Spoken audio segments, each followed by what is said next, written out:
The holidays mean more travel, more shopping, more time online, and more personal info in more places that could expose you more to identity theft. But LifeLock monitors millions of data points per second.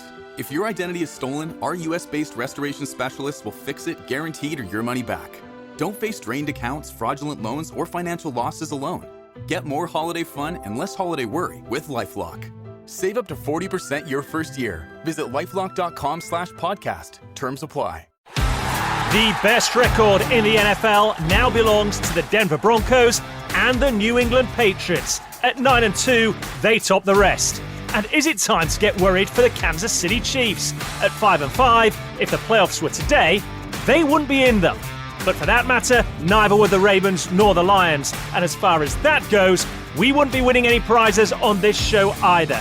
A disappointing Week 11 saw us go 1-2 against the line. The Broncos covered, but the Lions and Eagles never scaled the heights, and the Buccaneers came up short as well. It all means for the season, we're 13-18-1 against the line. Surely it can only get better as we turn the page and look ahead to Week 12 in the NFL. Graves on Gridiron with Richard Graves. Hello, welcome along to the show. This is Graves on Gridiron. I am your host, Richard Graves. And yes, it was a disappointing Week 11 in terms of picks for the Graves on Gridiron podcast. It means we're up against it now. As you look at the record for the season, 13 wins, 18 losses, 1 tie. I'm not sure in 4.5 seasons of doing this podcast we've ever had a tie on the record. But there it is. It can surely only get better. And I can assure you, we've got 3 humdinging matchups to preview for you this week. If you are new to downloading this podcast, new to the show, where have you been? We are well into the season. Do you know what? It frankly doesn't matter. You're here with us now, and that is all that matters. The premise of the show is simple. Each week, you look at the slate of games on offer. I pick 3 of them, dissect them, break them down, give you the keys to the game as I view them, and then tell you where I think it'll go according to the line set by the odds makers. And this week is no different. We've got 3 big games, playoff places to be won, and even at this stage of the season, you start thinking forward to next April's NFL draft and draft positions to be obtained. But we'll start by looking towards the playoffs. And it's a mouth-watering clash. It's the 8-2 Indianapolis Colts taking on the 5-5 Kansas City Chiefs. You heard me say in the intro, is it time to get worried about the Kansas City Chiefs? Well, their opponents this week, the Colts, come into this game fresh off a bye week, and that is the only reason they don't currently share the best record in football right now. You'll remember I mentioned the Broncos, 9-2. Well, they're on a bye this week. The Patriots bye week is still to come, but they have that 9-2 record as well. And when we last saw the Colts, Jonathan Taylor was running all over those Atlanta Falcons, and they were winning a thriller in overtime in Berlin, Germany. They have confounded their critics this season. They've surpassed expectations already. But are they ready to take it to the next level now? Well, I'll tell you, this is that opportunity. It's the business end of the regular season, and just like Denver before them last week, this is a game which will tell us a whole lot more about where this organization is at right now. Remember, they've already beaten the Broncos themselves this season, albeit with the second opportunity at a game-winning field goal. They nailed it. They've already taken down the Chargers, and they ran the Rams mightily close in LA. But these are the Kansas City Chiefs. This is Arrowhead Stadium. And remember what I said on the show last week when we were previewing the Chiefs in Denver?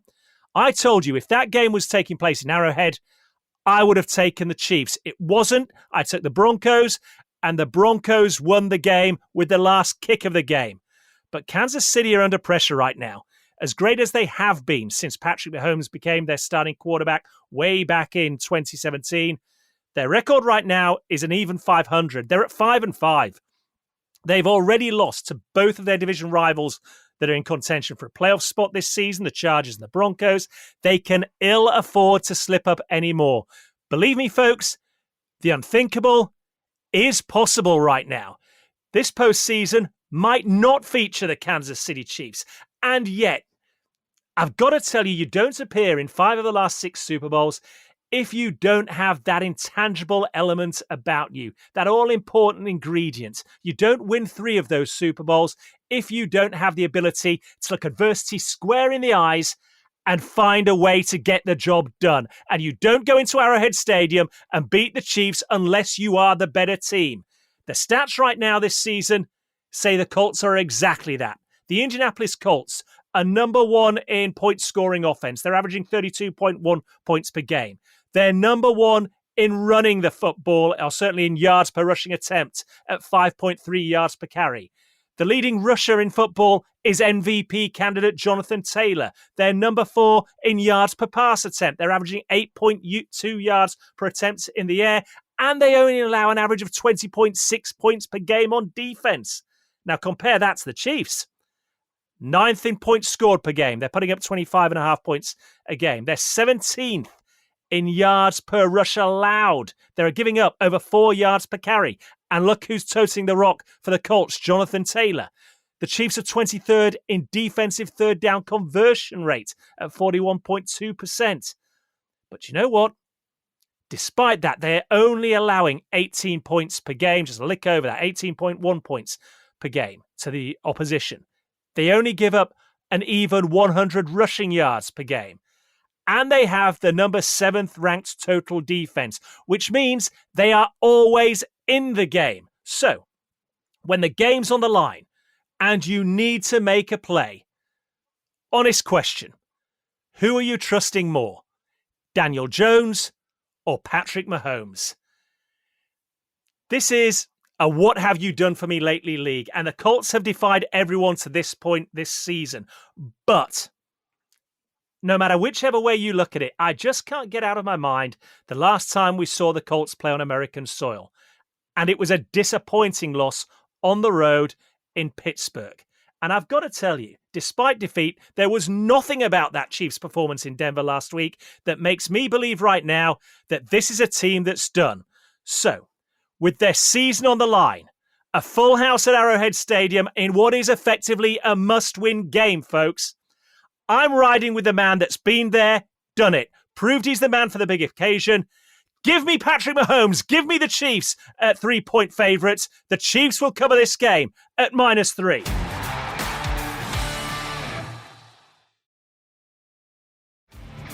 Graves on Gridiron with Richard Graves. Welcome back to Graves on Gridiron. We've already looked at a big AFC battle between the Colts and the Chiefs.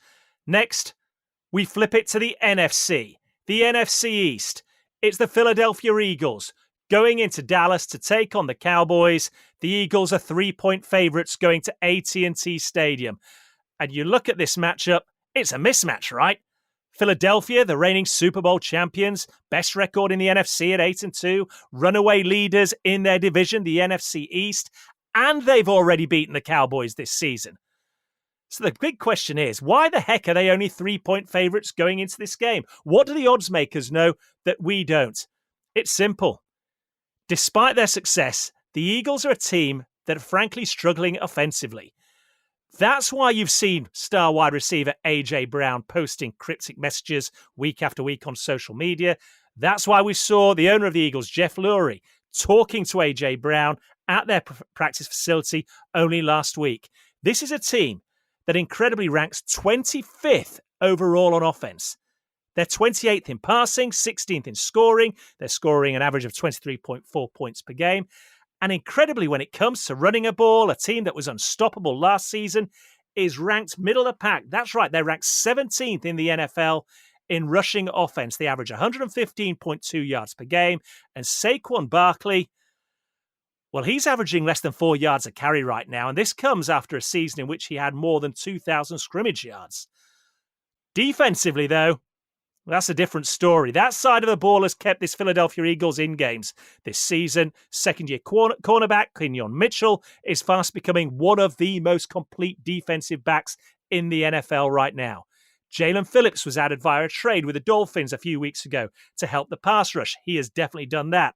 Nakobe Dean at linebacker healthy again. And in the last 2 weeks, they've held the Green Bay Packers and the Detroit Lions to 7 points and 9 points respectively. Surely then, if they can shut down that Lions offense, They can shut down the Cowboys, can't they? Well, let's have a look at it. Let's break it down. Let's consider what they face this weekend. First, you've got an offense which no one will argue. It's laden with playmakers.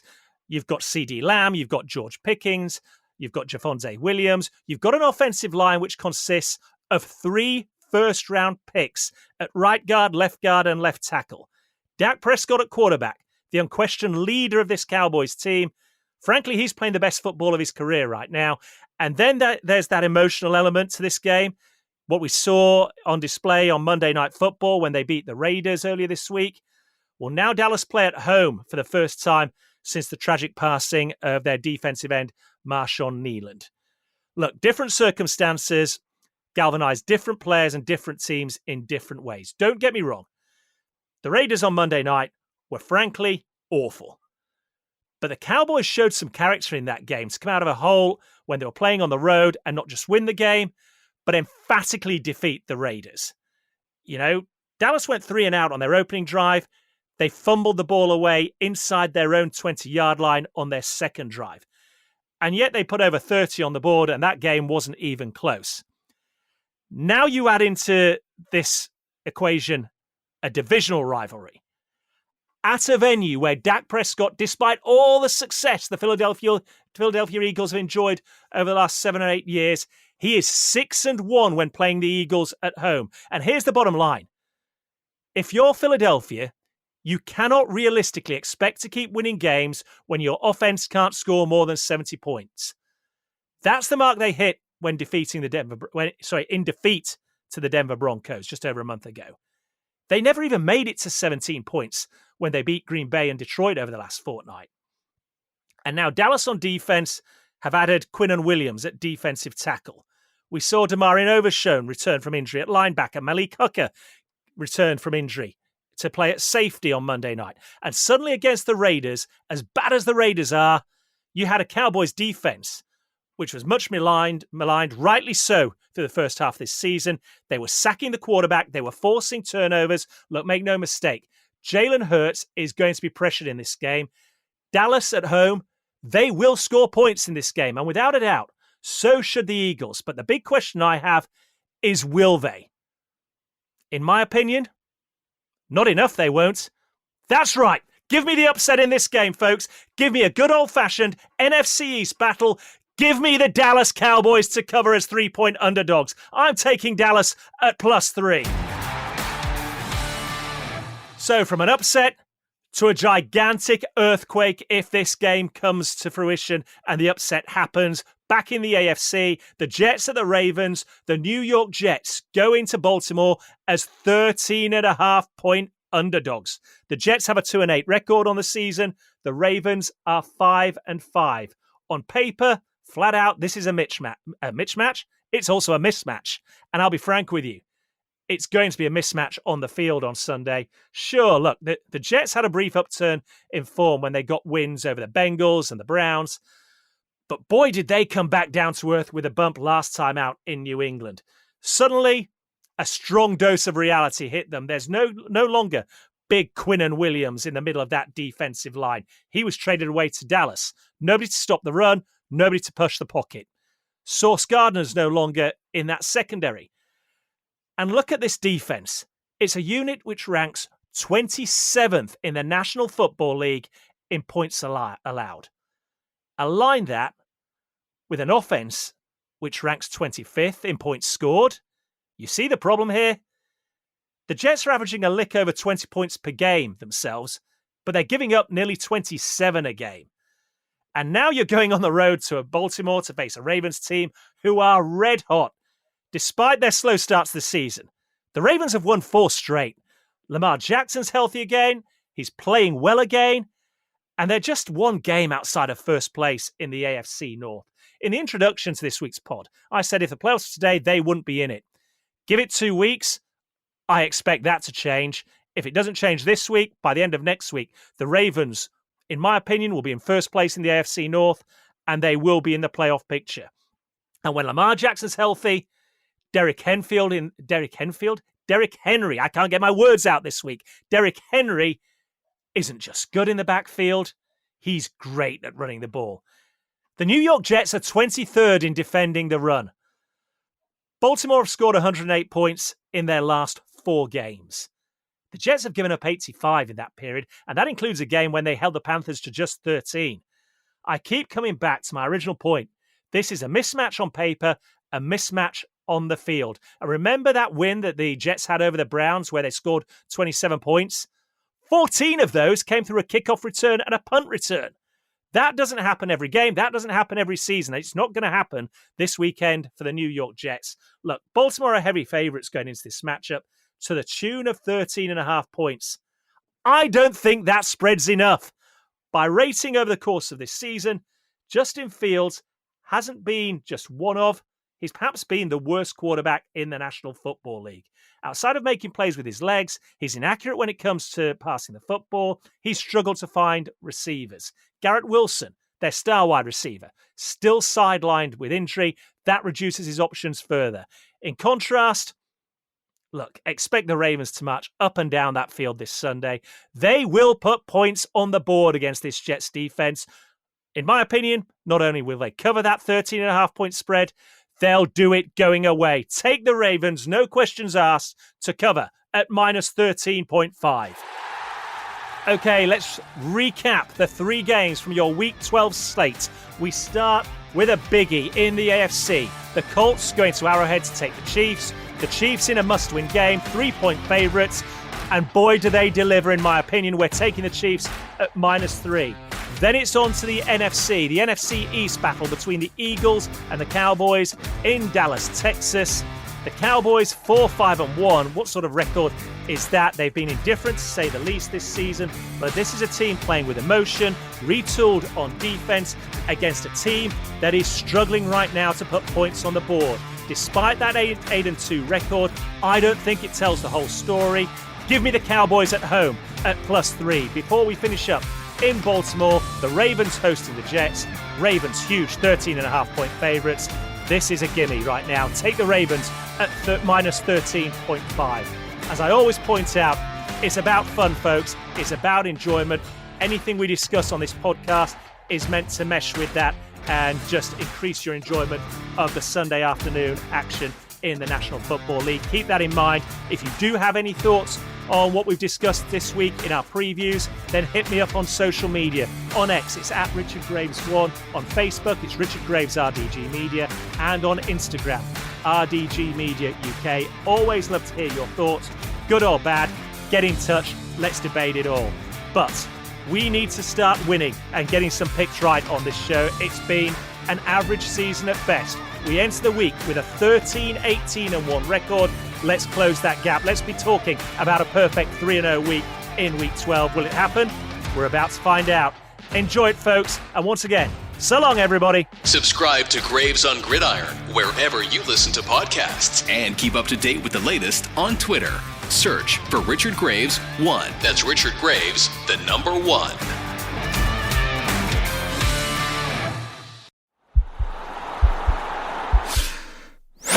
This podcast is part of the Sports Social Podcast Network.